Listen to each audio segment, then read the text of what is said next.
Hello everyone and welcome back to Sully's Open Conversation, the show that aims to have an unfamiliar conversation in a familiar environment.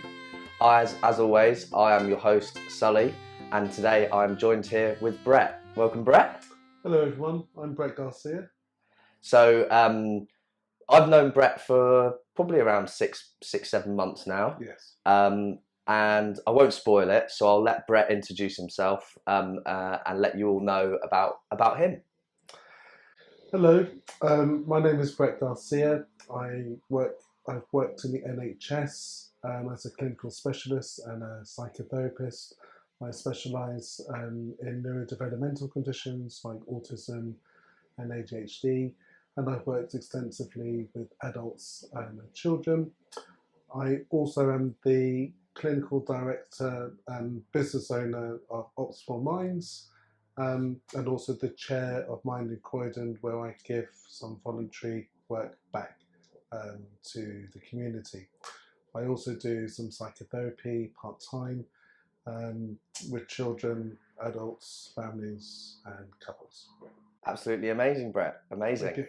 Okay. So the way I like to start off each show is by asking our guest a positive experience that you have heard, seen or done recently. Walking through nature. Lovely. Yeah. Kind of gets you in that mindful. Yeah. Very nice indeed. And the most important question, of course, is how have you been mentally recently? So mentally, recently, I've been good, but about a month ago, I was diagnosed with chronic fatigue syndrome. Oh, no. So that was quite difficult. Yeah. My body just becomes very tired, if ever overexhausted, and that kind of impacted on just not knowing on how to kind of manage it. And Yeah. thinking life would be quite different. Mm. Life is different. Yeah. However, I'm on some special treatment, and also just learning how to understand and manage my body, but also more importantly, my level of mood as well. Yeah, lovely. So it's you've kind of had to adjust to Yes. a new lifestyle, really, haven't you? Very new lifestyle Wow. where my mind tells me I can run like Speedy Gonzales. I really go full speed ahead. My body just say no. It's someone described it as like plugging in a phone, charging a phone when your power runs out. And I suppose chronic fatigue can certainly impact mental health as well. So feeling very tired, you kind of don't have any energy to do any exercise and things like that. You also have brain fog. Wow. You get aches and pains. You sometimes just can't manage life, and it impacts quite a lot. It's probably the frustration.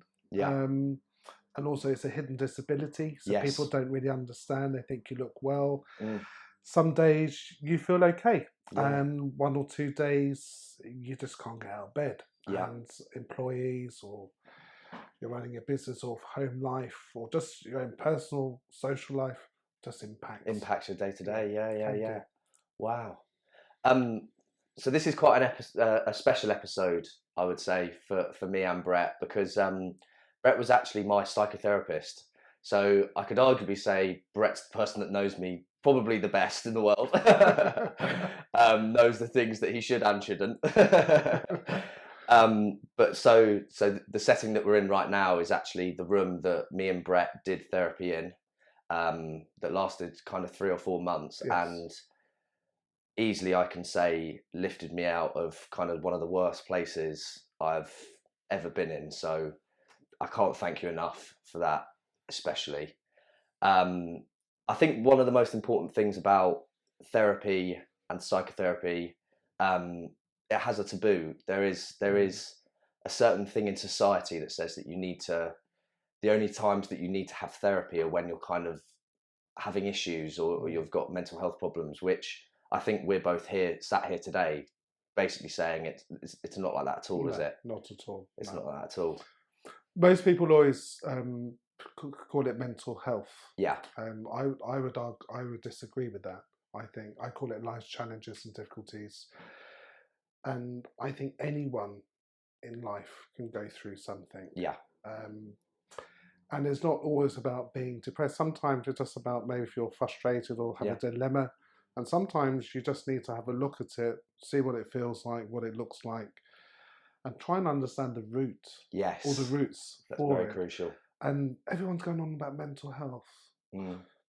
Our mental emotional state been around for centuries. Yeah, it has. And we, as a society, there's still a stigma, Yeah. especially with men. Yeah. Big Especially. stigma with men. Especially. I'm not.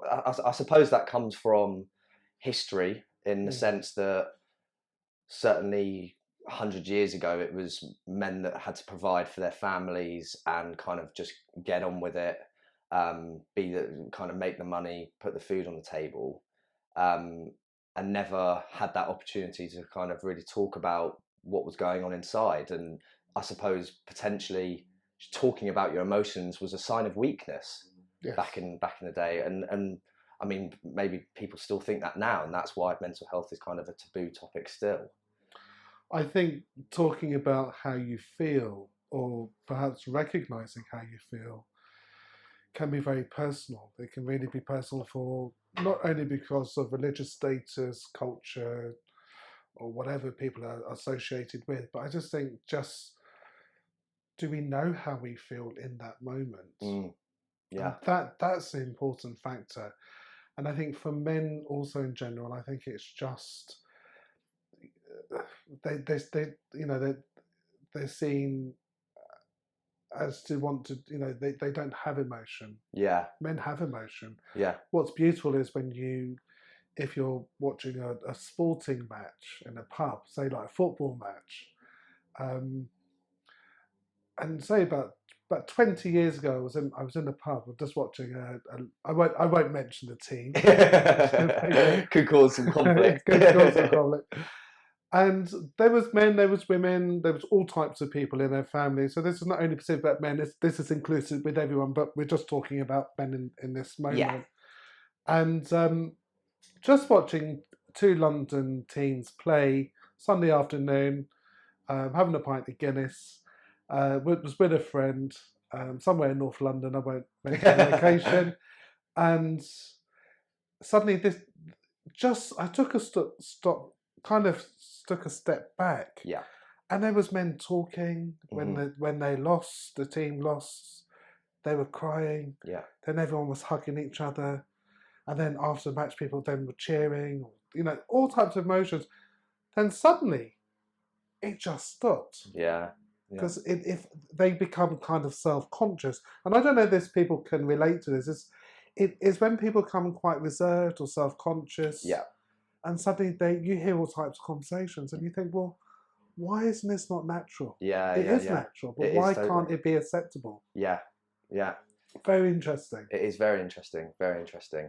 And certainly amongst men, I think as well, they kind of go on the defensive. I've actually suggested to a couple of people and told them you don't have to have anything wrong to have therapy. No. It's healthy to really understand what's gone on in your life. I'm sure everyone's been through something traumatic. Everyone's had that incident that has impacted the way that they kind of see things or think a certain way. And to fully understand that actually allows you to then understand your emotions and your feelings towards it. Which what I was having a lot of trouble with, and that's obviously why I came to you. I mean, certainly for someone who's been through depression and mental illness, it's kind of I found it very difficult to understand or accept what was going wrong. And therefore I didn't want to seek help. I didn't know how to seek help. So actually the way that I found you and got into contact with you was my family obviously knew something was going wrong, and I knew that something wasn't right at all. We ended up finding on psychology, I think it was Psychology Net, and we found your profile, but my mum had taken it upon herself to contact 4 or 5 different therapists and psychotherapists, gave them my number and saw which of them got back to me. And it was your phone call.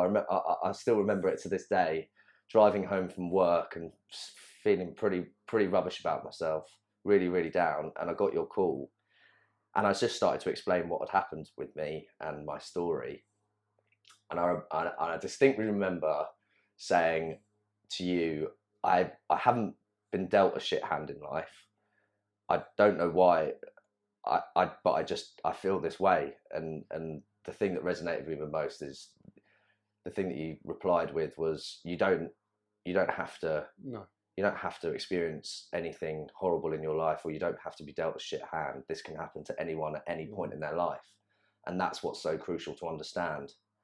And that has stuck with me ever since, and I repeat that on loop to everyone, really, because that's kind of where a lot of the misunderstanding comes from.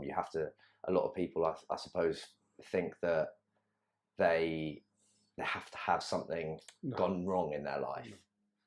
And I'm sure you've heard a multitude of different scenarios and stories from your work, and it can range from it just onsets. It can range from children, parents saying, I have to buy my children everything, and children just saying to me, but I just want time. I want love, care, support. You don't have to, people make judgments, don't they? People make assumptions. Yeah. Probably unintentionally or intentionally, or lack of awareness or psychoeducation, or lack of experience. Yeah. It might not be their intention, but people will judge. And I think sometimes part of human nature is to judge if we don't understand. Yeah, yeah. But you don't have to have a hardship life. It, demographics, socioeconomical groups, it can happen to anyone. Yeah. Around the world. Yeah. And it's how we feel in that moment. Sometimes we don't know how we feel. And if talking therapy is effective in that moment, so meeting, supporting, understand needs, then that's powerful. Yeah. But people also have to be ready. They do. In my opinion, I'm sure people may have a different opinion, but as ready as you can be. And sometimes different types of therapy is not for certain people. Talking therapy, there could be other things, but I think the main message here is to have a space, to have a space to think, to reflect, to try and understand what that is, what's going on, why do I feel like this, why do I get tension here, why do I just feel unmotivated? And it could be something quite simple, but to the outside world it could be simple, but to that individual it could be very complex. Very complex. Yeah. And that can have such an aftermath of so many different factors. Yeah. That people perhaps don't understand. Another thing, George, is when after a period or an episode, when people have had an episode or something, 2 months later, people say, oh, you're okay. And sometimes we're never okay. Sometimes we're just managing through. Yeah. That could be through bereavement. Yeah. Loss of, it could be anything. People say, oh, you get over it, don't worry. And that, it might not be meant. I hear that all the time. Yeah. It really frustrates me. I think it's a very interesting concept, certainly the language that is used surrounding mental illness and mental health. And it's one of the biggest ones that kind of resonates with me, and I've read a bit into it and kind of formed my own opinion, and obviously people have their own opinions. The term committed suicide, to me, I think is very harsh and shouldn't really. I think it's far more compassionate to say that they took their own life or they died by suicide, because sounding like committing suicide, you commit crimes in that sense, and suicide is not suicide. The only crime surrounding suicide is the fact that someone felt so low and so lost and so kind of not knowing what to do with themselves inside their own head, that was their only way out. That's really why I think some of the language has to change, and saying like you get over it. It's not something. It's not an injury that just passes. This is something that can span your entire lifetime. Suicide rate is high, very, very high. I think in certain areas it's 5. In our local areas, 5 a week, up to 1 to 5. Yeah, could be 1 to 5 every week. That's men. week. I think so. I deal with people in the NHS that's, I've just tried to take my life and people are angry with me. People say, oh, why don't you get on with it? Why don't you do this? And I've never doubted suicide. I think suicide's, I don't think, do we as a society understand Yeah. suicide? And I don't think so. No. Because I think there's many causes for many things. What's harder is when people attempt suicide and then live. And that happens quite a lot. When people have committed suicide, yes, families are left devastated. Of course they are. And there might be a whole heap of emotions. People blame the NHS, people blame the GP, people blame all different types of things. Yes, lots of things need to be improved. But my main question is, does society understand what they identify as stigma, mental health, and suicide? Yeah. That's what I'm still trying to find that out.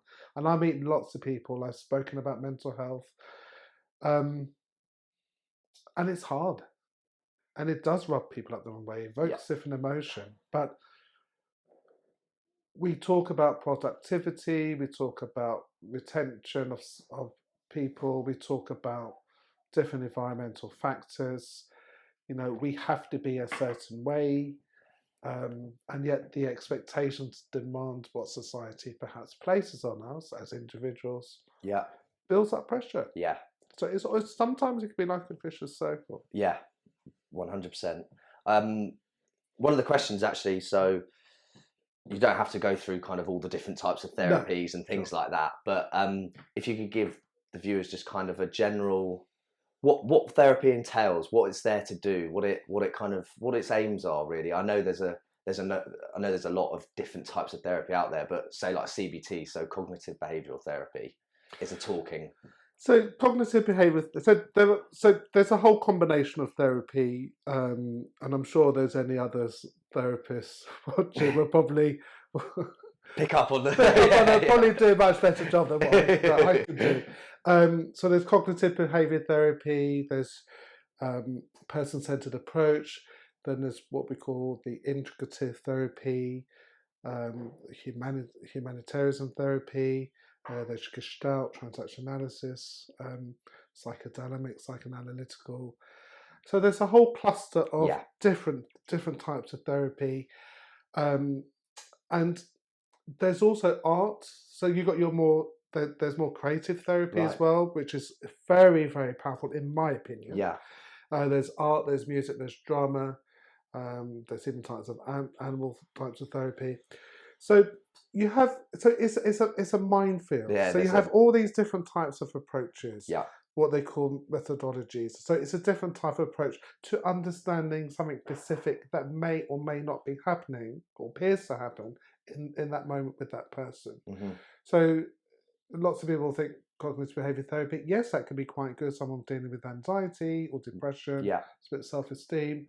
There might be something focused to kind of reevaluate or review the mind and kind of short term see how things are. Yeah. There's also longer term therapy. So there's something called EMDR, which is based on trauma, and there's some other trauma therapy. So there's different approaches for different lengths of time. So for example, if someone's kind of dealing with low mood, anxiety, self-esteem or confidence issues, a short-term approach perhaps in that moment may be effective. Right. And depending on, the most important part is when the client or the patient connects with the therapist. Yes. So that's crucial. That is crucial, and I'd crucial. Like to highlight that as well. Yeah. With therapy, it's you're going there for yourself.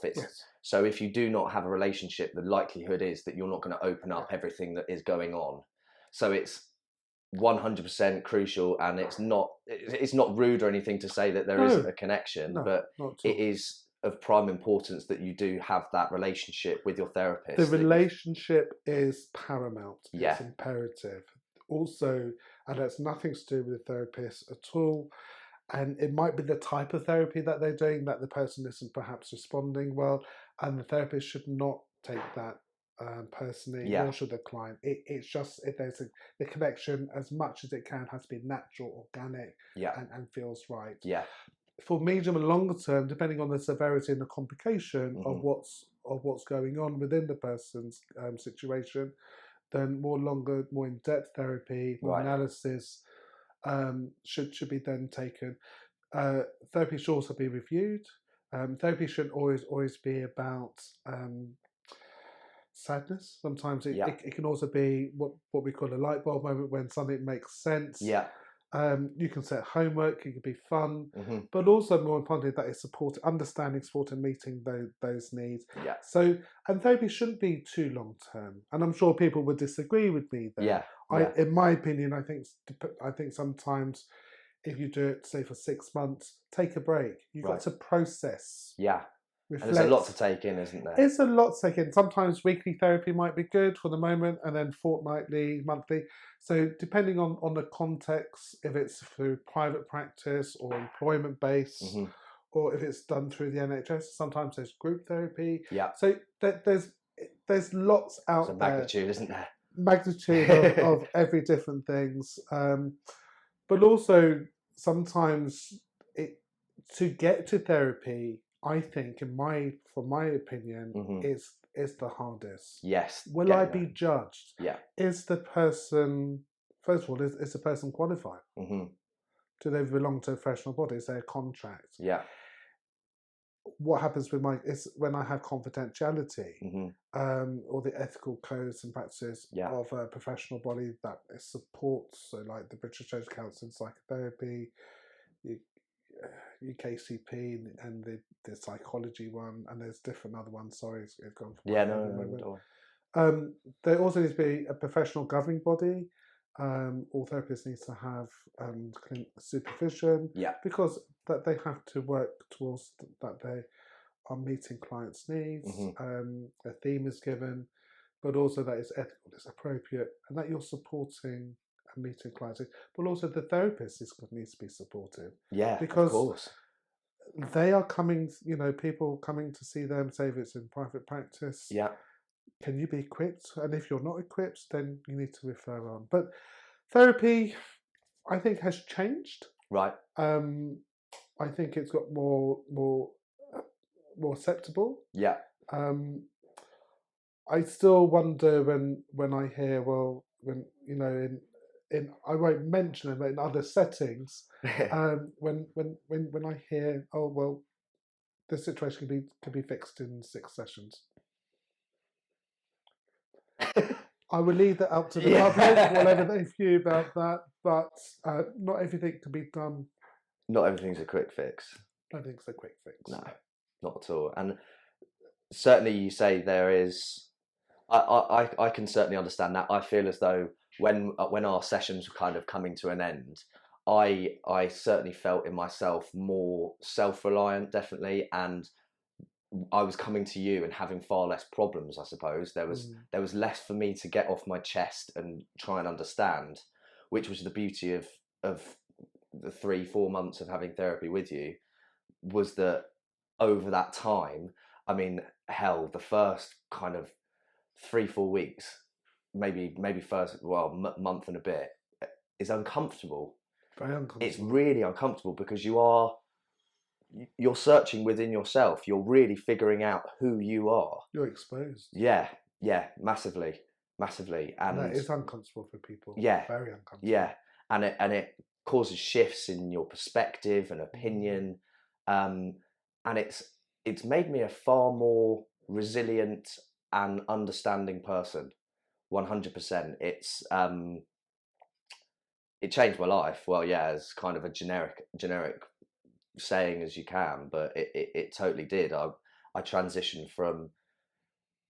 I mean, you were the first person to really voice their concern for my well-being, and that prompted me to then actually say there is something really wrong, and then went into hospital. And then once I was out, I came back to you.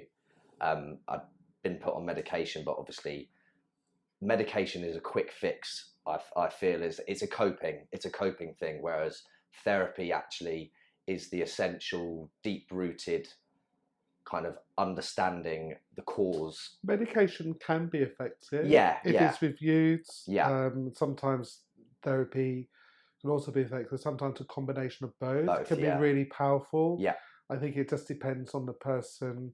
There's also other supporting mechanisms that can also be beneficial. It hmm just depends, I think, individual by individual, yeah, yeah, in my opinion. 100%. Yeah. It's personal preference, Yes. 100%. And that's just like mental health, really. There's no kind of like one exactly the same case. Everyone has their own kind of experiences Mm. and what they're going through. So you can't generalize an illness, because someone might have OCD and that might cause depression.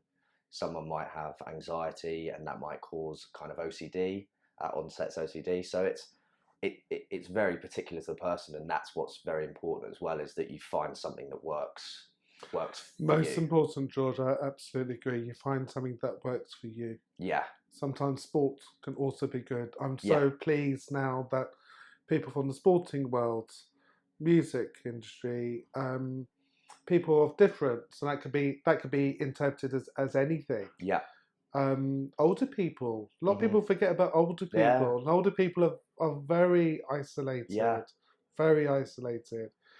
People with all different types of hidden disability, and people who just don't feel right in society. And there's so many people, I was working with people of transgender, people with disability, autism, just people who say, well, I don't fit into the norm. And I think we're all connected. what is the norm? What is the What is the norm? And norm? I think we're just trying to get through.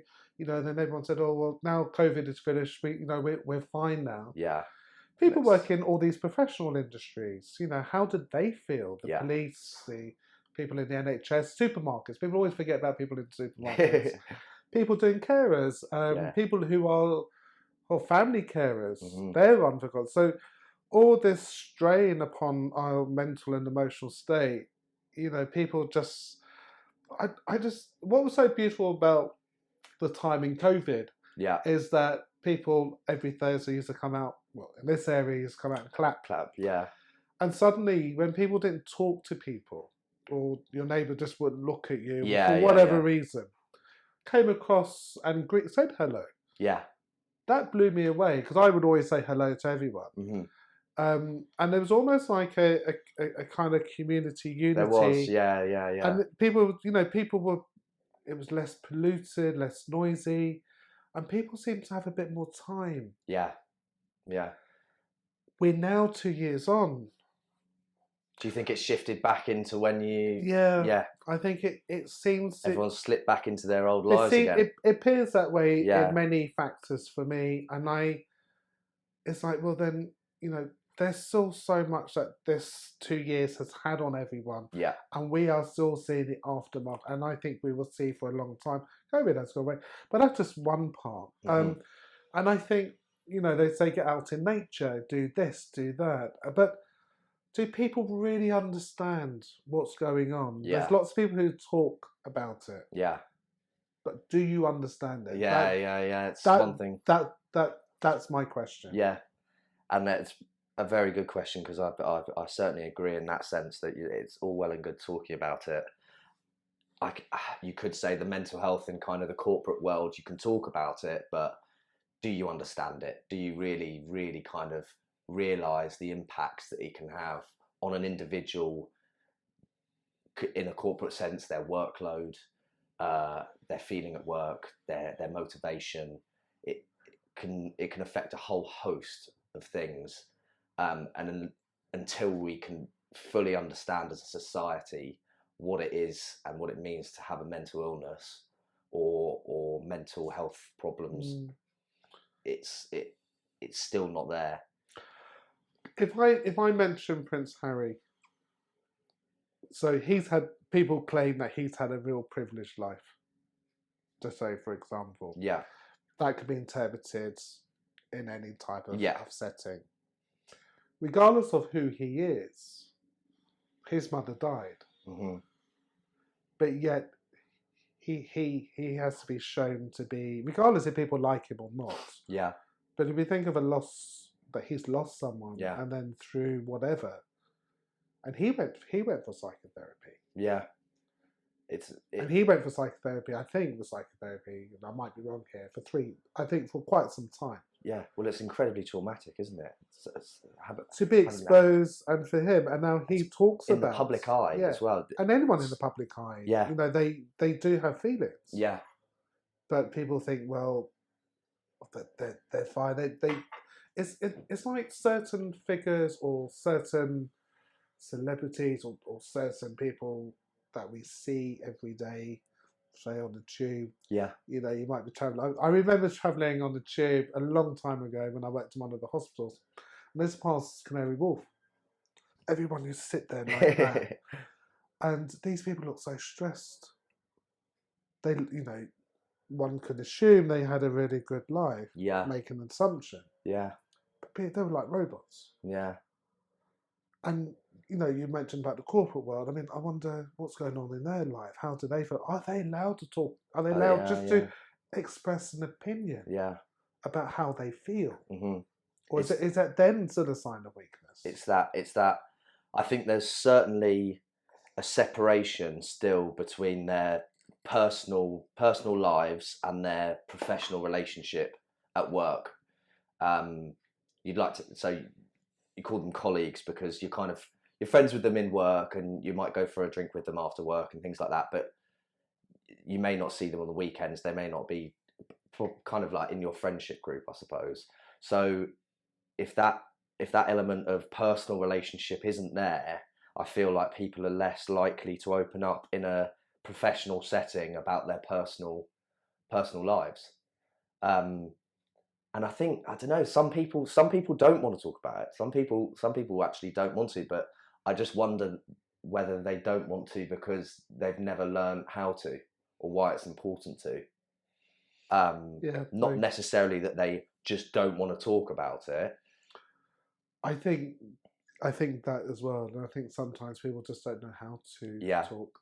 It's here and it's up here, mm-hmm. But to vocalize it, to elaborate, to get that expression, it almost feels like a barrier. A barrier is. I remember in my training we always talked about the invisible barrier. Yeah. So you know, before my training, I thought I was okay. And when I went to therapy, if you want me to just highlight on that for the moment, I walked in and, you know, I was doing okay. I was doing quite well. Mm-hmm. But as soon as I couldn't always express how I felt. Right. Well, that might surprise you as a therapist. Yeah. I too had difficulty in perhaps expressing how I felt or understanding. And what I learned in therapy, because we have to have therapy for our training, it's a long time. My therapist looked at me and said, she's very interesting, she's a lovely lady. I won't mention her name, but if she's watching, she changed my life, and also my clinical supervisor as well. Very, very supportive. And they said, where's your humanity? Where's the human touch? It's okay to feel whatever you feel, because that's how you feel. Yeah. It might be trivial to someone else. Yeah. You're not no drama. You're not over dramatize it, but that's how you feel. So release it. Connects with what's in spiritually, holistically, organically. Mm-hmm. And this might sound wishy-washy. It might sound whatever. Amazing. No, I fully understand. But that's what I was taught. Yeah. And I was taught from two very humble, spiritual, very natural, beautiful souls. Amazing. And they, you know, they changed my life. Yeah. They enabled me to, and then suddenly portraying them through you as well. It's really lovely. And then 3 years later, I finished therapy, and I laughed with my therapist. I said, well, you know, I thought I'd had this much problems. I had a whole house full. And it's like, I call it spring cleaning. Yeah, it is. That's what I was told. Dusting off spring the cleaning cobwebs. their minds, cleaning out the cobwebs. Really is. Do sometimes we have to look at those cobwebs? I don't know. It depends on the situation. Yeah. But it's about connecting, hmm connecting in who you are. hmm I feel it is now, since therapy and going through everything that I've gone through, I value and can't. I value the personal, deeper connection about talking about feelings and how people are doing. I it doesn't anger me, but I say I kind of switch off when it gets to that really kind of artificial chat where it's just kind of, there's no substance to it. There's no real kind of like understanding or meaning to it. But actually, when you get that deeper level of personal connection that's emotional, it feels so natural and human. It feels like that is exactly what we should be doing. Many cultures around the world talk. Yeah, yeah, As human beings, as a species, we are connected. yeah, We have to go back to what our instincts tell us. yeah. It's okay to be by yourself. hmm It's okay to do many things by yourself, but you need some type of interaction or engagement with someone. Yeah, Someone that you feel comfortable. You don't always have to share what you've been through. I'm not portraying that, but I think talking about many things also helps. yeah, But we are just cut off. yeah, It almost feels robotic. yeah, yeah, yeah. When you say hello to someone or just smile at someone, hopefully it's interpreted in the right way. Depending on what sometimes that makes, sometimes people just come and smile at me for whatever reason. I don't know what their intention are, but I just smile back. Yeah, yeah, However simplistic, or I can understand there's vulnerability, but I think just being with oneself and knowing oneself, being connected with our environment yeah. is so powerful. I think certainly when you say smiling and saying hello, the common thing that I've seen is "how are you" has become such a generalized phrase, such an instinct to ask someone. There is just like an automatic response: "Good, thanks. How are you?" See, And I don't say that. I yeah, say, no, I'm not good. and And see, sometimes they don't they respond. don't respond. They just smile and say, oh, that's good. But I'm saying, It's no, an I'm not automatic good. response, isn't it? And can It's we not almost, be good? that's robotic, isn't Yeah, it? That's it's the robotic. robotic sense. And some people are quite complacent, Yeah. unintentionally, I'm sure. But it's like you can't, but then they're inquiring about you. But then if you're depending on a certain social setting or situation, Yeah, if you say, well, I'm not good, then a lot of people sometimes don't know how to respond to that. yeah, yeah, yeah, And I don't blame them. yeah. But it's like, I have to be good. I have to be good all the time. Which Sometimes you don't at all. it's It's just not exhausting. realistic, No, and it's not realistic. I don't feel good every day. Yeah. I sometimes wake up and I just want to put the duvet over my head. hmm But I'm a human being. I might have the understanding, try to understand why I might feel this way. But sometimes it's just how you feel. Yeah. And sometimes you don't know how you feel. Precisely. It can get rather confusing. Brett, it's been a wonderful chat. Thank you very much, and I'm sure there will be a whole host of viewers and listeners that are going to find this very, very First time it's been done, I think. yeah. I've never seen it before, but thank you. Most of all, George, you're outstanding, amazing.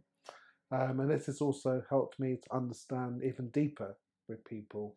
But thank you. Thank you. Well. Thank you. Thank you. So the last thing that I like to do to finish the show is there one particular mindful technique or thing that you kind of use to keep grounding that the viewers and listeners could try themselves?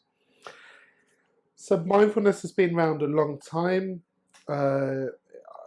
It's been around for a couple of, I don't know, a couple of thousand years, or probably, I don't know the complexities of it.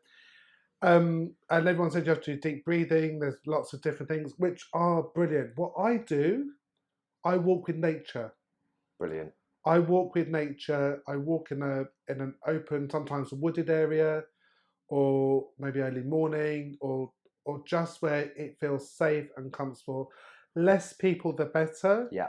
And I connect with the environment, the surroundings. I want to hear the wind rustling through the trees, birds, looks, the smells. Yeah.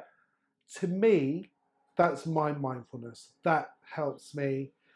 If and when you can find something that works for you, And if you don't feel the person, that you don't feel like you want to talk or do all of these other things, if you can get, if it time allows, to be in that moment where it works for you. So that's my mindfulness. I feel so much better, and I've got a little dog called Rio. Yeah, it's beautiful. Thank you. And him and I go off for a walk, and I just think, and I just feel, I feel alive. I feel at peace, calm. It's free. It's brilliant. And that works for me. It But is amazing. you have to find what works for you. But Of course. that's my mindfulness. Amazing. Thank you very much, Brett. Thank you. I can't thank you enough. Yeah, it's been a pleasure. Thank you everyone for watching and listening, and we'll see you next time on Sully's Open Conversation. Goodbye. Goodbye.